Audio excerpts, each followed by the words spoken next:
प्रदेश कांग्रेस मुख्यालय में भाजपा कर्मियों के प्रदर्शन पर बोले अधीर चौधरी, कोई मस्तानी यहाँ नहीं चलेगी, हिम्मत है तो बहरामपुर मेरे दफ्तर में आए। কেউ আসুক না দেখি।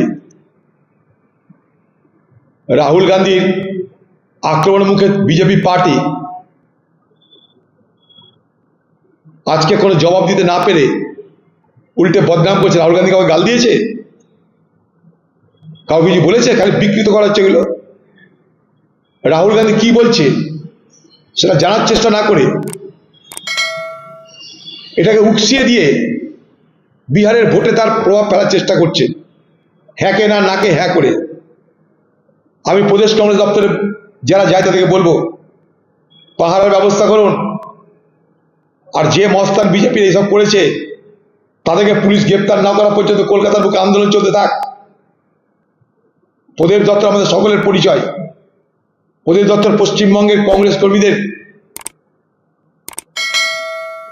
অস্তিত্বের ঠিকানা, আমাদের পরিচয়ের ঠিকানা, আমাদের সংগ্রামের ঠিকানা, আমাদের রাজনীতির ঠিকানা।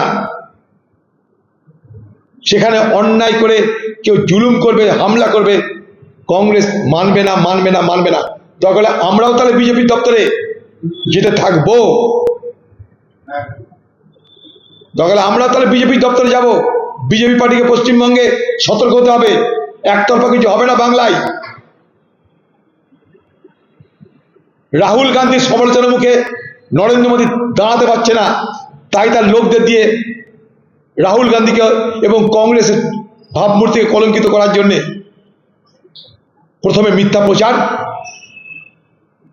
তারপর গুন্ডামি রাস্তা তারা ধারণ করেছে। আমরা মানছি না, মানছি না মানে মানবও না। दिन भर की ताज़ा तरीन खबरों और ब्रेकिंग न्यूज़ के लिए बने रहिए स्पष्टता न्यूज़ के साथ।